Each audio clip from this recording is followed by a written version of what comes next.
have American veterinarians come over to Romania. Last year we put up an army tent, and we invited as much veterinarians as we could, and two very skilled American female vets. They showed how to do early age neutering, to pediatric neutering on puppies. And it can bring something positive also to the veterinarians to have information from American vets. I think the Americans are #1 in early age neutering. They are very skilled and they can do it very fast. And if you want to know more about it, please look at the website. I'm going to show you later on. Also, I think it's very important to educate the civil servants who are now dealing with the stray dog problem. Robert actually says, well, maybe it shouldn't be those former dog catchers dealing with the stray dog problem now, but I'm sure that some of them are qualified. And you need to train them as well. Train them in dog handling and also explain them how you should manage a shelter in case you really want to build one.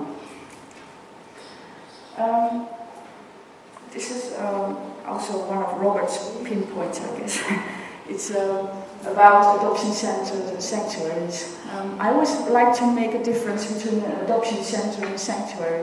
An adoption center is a center where dogs stay for just a short time of period. Because this is a temporary home, they will be adopted. In Holland you have them, in Germany, in other Western countries, we have adoption centers. It's built for a short stay of a dog. A sanctuary is kind of a shelter, but a dog stays there for the rest of his life. So I see a lot of mistakes being made by building an adoption center with small cages, while dogs have to stay there for the rest of their lives. It's not suitable to build an adoption center and put dogs there for life. It's not how it should work. So what we always ask people, do you really want to build an adoption center like Sofia? They want to build 11 shelters, and I guess they're going to build it like adoption centers, but there is a rehoming rate lower than 10% in Sofia. So why build an adoption center if nobody adopts a dog? So we advocate to make open shelters for those dogs that frighten dogs that can find a home, or we have some experiments in Romania and also in Turkey with open shelters. We bring the dogs there which cannot be adopted because they are so afraid, or most of the dogs are not really suitable to live in an adoption center. I think 90% cannot adjust to this life. So what we do with this open shelter is Robert, he's a wealthy man, he bought a lot of land, and we bring the dogs there, and we put them in big pens with fences around, and gradually we release the dogs. It has to be in a remote area. You cannot do this in the middle. After a few weeks we release the dogs, and we have more dog houses than dogs. The dogs get food every day. If they need medical attention, they will get it. They are being dewormed, defleed, and those dogs, funny enough, become rehomable all of a sudden because they're free, they're happy.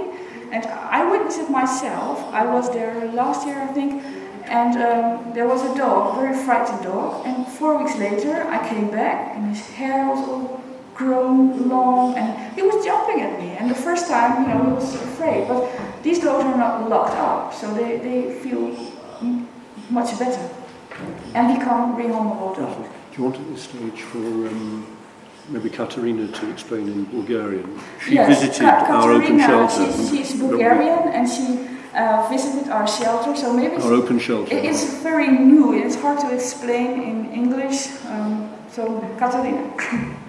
Абсолютно, мятане на опашки, скачане, радост и така нататък. Нямаше куче, което да посегне, да ме залае, или животни, които да се бият помежду си. Просто тези животни вече са спокойни, че там им е храната, там им са хората, които се грижат за тях. И няма този проблем с претъпването в приютите. Значи кучетата в затворени в приюти, в клетки стават до някъде и ние ги превръщаме в едни затворници, едни напрегнати животни, с които много трудно се работи след това, за да забравят този ефект на затворничеството. Затова идеята с отворените приюти е много добра, не само за животните, защото самите животни по този начин психологически им помагаме да преодолеят стреса от залавянето, затварянето в малки клетки, но също така и от финансова гледна точка много по-лесно на практика да се приложи, защото нямаме ежедневното почистване, дезинфекциране, тези животни са свободни, ако има възможност за поточе в тази местност, където ще живеят, няма нужда от носене на вода, просто всички тези разходи се спестяват, а животните са много по-щастливи и дори, както казаха, някои от тях стават вече възможно да бъдат установени. Просто нещо като психотерапия им действа този отворен период. I think he explained it. If you've never been there, it's hard to imagine what it's like. Also, one very important aspect, it's cheaper. It's cheaper. You have to buy the land, but all the rest is cheaper to maintain. This is one of our open shelters in Romania. It's near a river, and this is the way our dogs live.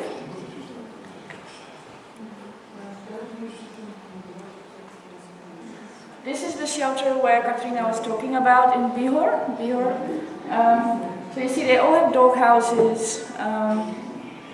Of course in winter time it looks a little different. This is in good weather conditions, and I personally find it fun to be there. And we bring a lot of people from other countries, and I've never heard any negative sound. People are very positive about this concept. But it's relatively new. It's not very common in the world. One of the speakers already spoke about university and also commercial veterinarians. We use a voucher scheme in Romania. It means that commercial veterinarians with their own practice, we try to involve them with our project. So people can neuter their dog for free with a commercial vet, and we pay the commercial vet. So they give a voucher and we pay this commercial vet, just to include them in our project. I showed this morning a project on Rhodos, a Greek island. This project failed. It was because they didn't appreciate the local veterinarians. They didn't, before the project started, they never spoke to those commercial veterinarians. So they were afraid of their jobs, of their income, and they made it impossible for this project to continue. They complained, and finally the authorities didn't, how do you say that? The permits, they draw back the permits of this NGO. So it's very important to include commercial veterinarians. This is a commercial clinic in Alest, and I don't know what's happened now, but in the past we had, for one day in a week, we can use actually his clinic. And he also spay and neuters dogs from dog owners, and we pay for it. It's a very nice cooperation. My last point, of course, I already mentioned it. This is one of the components to have a successful national program. We should do something about the waste disposal management. As an NGO, you cannot handle this, but as a municipality or maybe central government can do something about this problem.